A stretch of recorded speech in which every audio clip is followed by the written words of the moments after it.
भाग दो। मित्रों, एक कथा रोचक होती जा रही है। कथा को आगे बढ़ाते हैं। अरे बजाओ ढोलक सखियों, चुप क्यों हो गई सबके सब। सोहर गाओ सोहर, बहुत ही मंगल घड़ी है, बहुत ही मंगल घड़ी है। आज तो अपार प्रसन्नता का दिन है। अरे बिटिया जन्मी है बिटिया।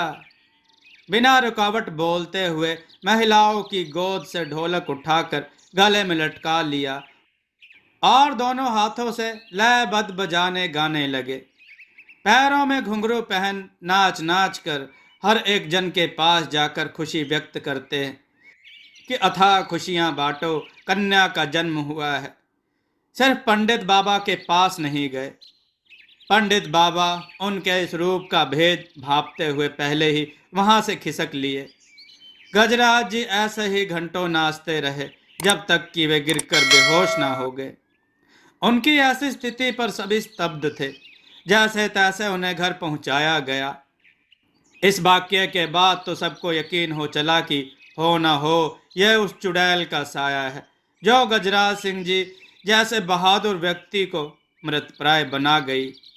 अब तो डॉक्टर वैद्य छोड़ सभी ने झाड़ फूक पर उम्मीद जताई, पर यह तो पंडित बाबा के भी बस की बात नहीं थी। अब इसके लिए तो कोई बड़ा जानकार ही चाहिए था, पर कौन? इसकी जानकारी किसी को नहीं थी। तभी गिरजा शंकर जी के यहाँ आए किसी रिश्तेदार ने बताया कि हमारे गांव में, जो यहाँ से 10 कोस दूर है, तकरीबन जंगल के करीब कुटिया बनाकर एक साधु बाबा रहते हैं।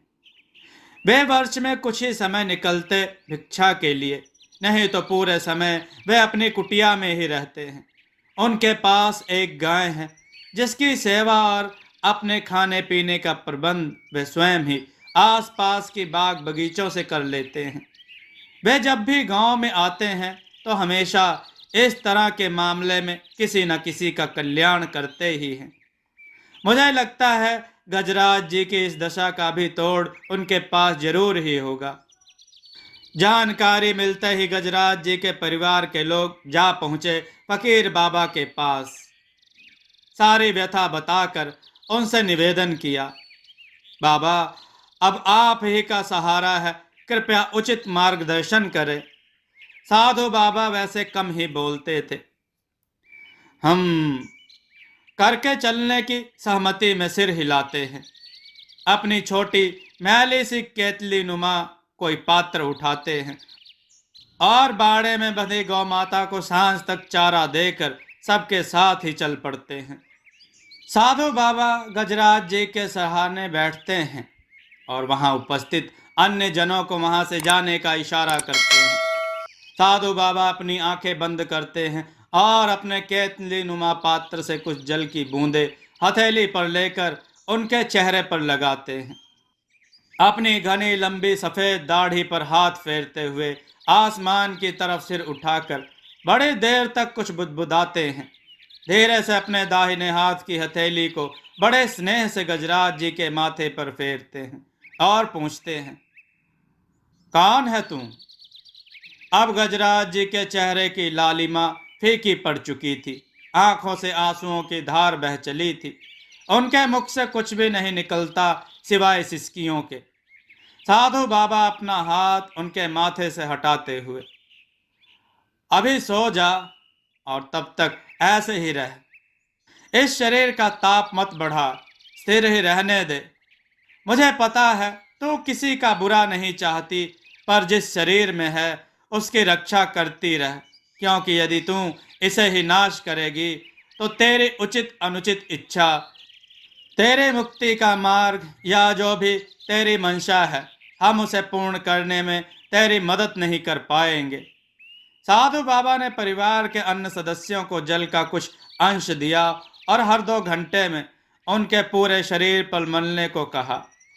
पूरी रात इनके पास जो भी सदस्य बैठे उनकी पलकें झपकनी नहीं चाहिए और दूसरे दिन पुनः आकर कुछ बात करने का भरोसा देकर वहां से विदा लेते हैं। सारी रात गजराज जी के पास जो भी बैठता अपलक उन्हें देखता रहता। बाबा जी के निर्देशानुसार हर 2 घंटे में उनको जल का लेप किया जाता। इधर फकीर बाबा अपनी कुटिया में पूरी रात बैठकर दोनों हाथों को खोलकर सर को आसमान की तरफ करके होठों को बुदबुदाते हुए 2 पात्र में जल की अदला बदली करते रहे। उन्होंने पूरी रात अपलक बिना सोए काट दी और इस बार साथ लिवाए आए सज्जन से अपने साथ अपनी गौ माता को भी लेकर चलने का निर्देश दिया। शायद उन्हें अंदेशा था कि इस कार्य में समय अधिक लग सकता है और फिर उनकी अनुपस्थिति में गौ माता भूखी रह जाती। साधु बाबा के इधर गजराज जी के घर पहुंचने के पहले ही उनके घर पर सरपंच जी के साथ गांव के अन्य लोग भी एकत्रित थे। बाबा जी सबको अनदेखा करते हुए सीधा गजराज जी के पास जाते हैं, पुनः वही प्रक्रिया दोहराते हैं। इस बार वे अपने साथ 2 पात्र लाए थे, जिसमें से एक पात्र का जल लेकर उनके माथे पर मलते हुए, हम आ जा, तू जो भी है अपने अस्तित्व का कारण बता। आंखें बंद कर बाबा जी ने बहुत देर तक प्रयत्न किया, पर हाथ कुछ भी न लगा सिवाय उसकी सिसकियों के। साधु बाबा ने कुछ सोच विचार करके ढोलक मंगवाते हैं और घर के प्रांगण में कुछ महिलाओं से प्रसन्नचित्त होकर सोहर गीत गाने का निर्देश देते हैं और स्वयं गजराज जी के माथे को लगातार स्नेह पूर्वक जल के साथ स्पर्श करते रहते हैं। उनकी उक्ति काम कर गई। गीतों की ध्वनि ने गजराज जी के शरीर में पुनः चेतना ला दी। चेतना ही नहीं, बल्कि वो तो अपनी चारपाई से उठकर प्रांगण में जाकर नाचना शुरू कर दिए।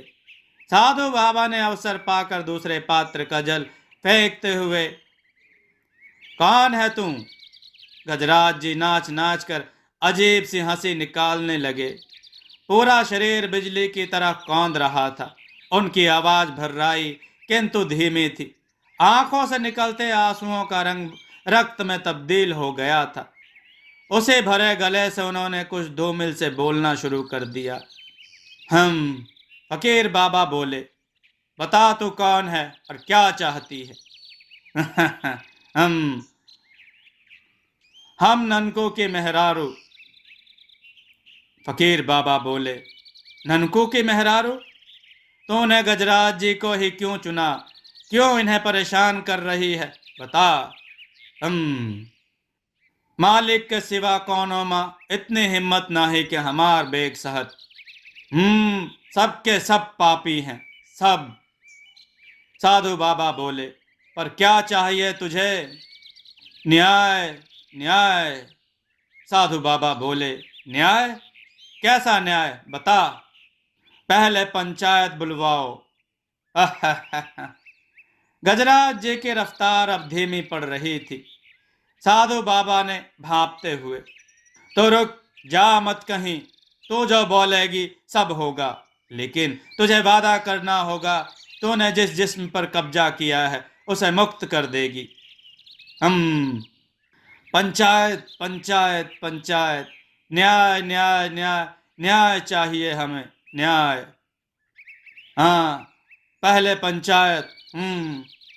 साधु बाबा ने सरपंच जी को आग्रह किया कि कृपया करके पंचायत बुलवाएं, अन्यथा संभव है कि इन सब में यदि गजराज जी के साथ कुछ ऊंच नीच हुआ तो वह चुड़ैल अधिक शक्तिशाली हो जाएगी। अभी तो मात्र शरीर पर ही कब्जा कर पाई है, अगर इसे एक भी जान मिल गई तो यह हाथ नहीं आएगी। फिर एक एक करके ना जाने कितनी जाने, और जितनी जान उतनी ही उसकी शक्ति में वृद्धि। अभी तो यह नियंत्रण में है, अभी मुक्त हो गई तो हो गई, नहीं तो यह सदा बलि लेती रहेगी और समय के साथ बलशाली होकर भयानक हो सकती है, फिर किसी के भी काबू में नहीं आएगी। इसलिए ये जो भी कह रही है उसे शीघ्र, अति शीघ्र पूरा करने का प्रयास करें। और हाँ, इस प्रक्रिया में समय भी लग सकता है, शायद पूरी रात या फिर अगला दिन भी। जी बाबा जी, हम तुरंत प्रबंध करवाते हैं, आप निश्चिंत रहें। बस आप इस विपदा का निराकरण करें, बस। हाथ जोड़े सरपंच जी ने साधु बाबा से अनुरोध किया और अन्य पंचों को पंचायत गृह में आने का बुलावा भेज दिया। संध्या बेला तय समय पर सभी पंच पंचायत सभा में उपस्थित थे। अब बात चुड़ैल की थी तो गांव और गांव के आसपास के सभी लोग, तकरीबन जो भी सुनता, सभी सभा में उपस्थित होने के प्रयास में था। अब तक तो पंचायत गृह में बिल्कुल भी स्थान रिक्त ना था। जिसे जहां जगह मिली बस वहीं जड़ हो गया। सब में उत्सुकता थी कि आखिर। इधर साधु बाबा सभा के मध्य आकर एक गोलाकार रेखा बनाते हैं। उस रेखा को हल्के हाथ गहरा करते हुए उसमें कुछ अनाज के दाने दबाने लगे। उस घेरे के बाहर पुनः एक रेखा खींची और उस पर मोगरे महक के इत्र का छिड़काव किया। साथ ही हाथ में सूखी मिट्टी लेकर फूंक फूंक कर चारों तरफ फैलाते हैं। अब उस गोले के मध्य गजराज जी को लाकर लेटा दिया जाता है। साधु बाबा ने सबको उस गोले से दूर रहने का निर्देश दिया है और स्वयं गोले के बाहर, किंतु गोले से सटकर बैठ गए। स्वयं से पर्याप्त दूरी पर कुछ महिलाओं को ढोलक मंजीरे के साथ बैठकर उनके इशारे पर शोहर गीत गाने के लिए कहा। फकीर बाबा आसमान की ओर देखकर दोनों हाथों को खोलकर होठों को बुदबुदाते हैं और जोर से गोले के अंदर की मिट्टी उठाकर गजराज जी के ऊपर फेंक देते हैं। गजराज जी के अचेतन शरीर में हल्की हलचल होती है। तभी साधु बाबा पास बैठी महिलाओं को गीत गाने का संकेत देते हैं। तीव्र ध्वनि में गूंजते गीत के मध्य गजराज जी के मृत प्राय शरीर में हलचल होने लगती है और वह एक झटके में उठकर बैठ जाते हैं, पुनः वही पीपल के पेड़ की अवस्था में। गजराज जी दोनों पैरों के मध्य अपने हाथों को घुसाकर पंजे के बल बैठकर दांतों को जोर जोर से किटकिटाने लगते हैं। हम की हुंकार भरते हुए, न्याय न्याय न्याय, इसका रट लगाए रहते हैं। साधु बाबा बोले, अब बोल, क्या समस्या है तेरी? हमका न्याय चाहिए। साधु बाबा बोले, कैसा न्याय? हम हाँ हाँ, हमार और हमार बिटिया के हत्या के न्याय। साधु बाबा बोले, हत्या? कौन सी हत्या? पर तेरी मृत्यु तो जचगी के समय अधिक रक्तस्राव के कारण हुई थी। तेरी बिटिया को सांस लेने में दिक्कत थी, जिससे वह जन्म के कुछ पल बाद ही दुनिया से विदा ले ली। तो फिर कैसी हत्या और कैसा न्याय चाहिए तुझे? न्याय, हत्या, न्याय। साधु बाबा बोले, जो भी है साफ साफ बोल। गजराज जी के शरीर में प्रविष्टित चुड़ैल गजराज जी के मजदूर की तरफ उंगली उठाकर उसे मध्य सभा आने का संकेत देती है। साधु बाबा बोले, क्या साबित करना चाहती है तुम?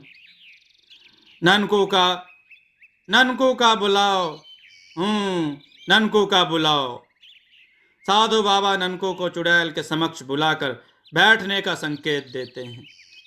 पर ननकू को तो जैसे माघ की सर्द सता रही थी।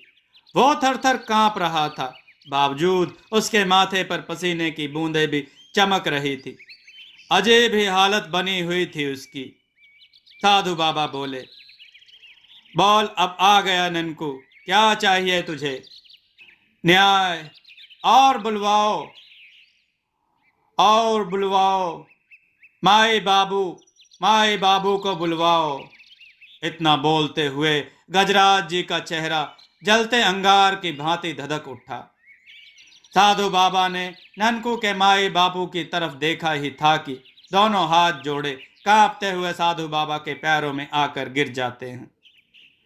हमसे बहुत बड़ी भूल हो गई बाबा, हम सबका बचा लिया बाबा, आपके सहारा है बाबा, हम सब अपन गलती स्वीकार करित है, हम सबका बचा लियो बाबा।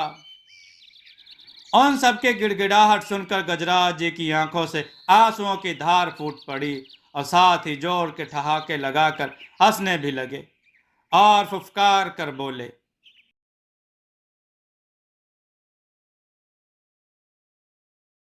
दोस्तों, आपको यह कथा कैसी लगी अपने विचार और सुझाव कमेंट में जरूर दें। हमारी कथाओं को लाइक करें, हमारे चैनल को सब्सक्राइब करना न भूलें। हमारी कथाओं को शेयर जरूर करें जिससे लोगों को अच्छा ज्ञान प्राप्त हो। जय श्री राम भक्तों।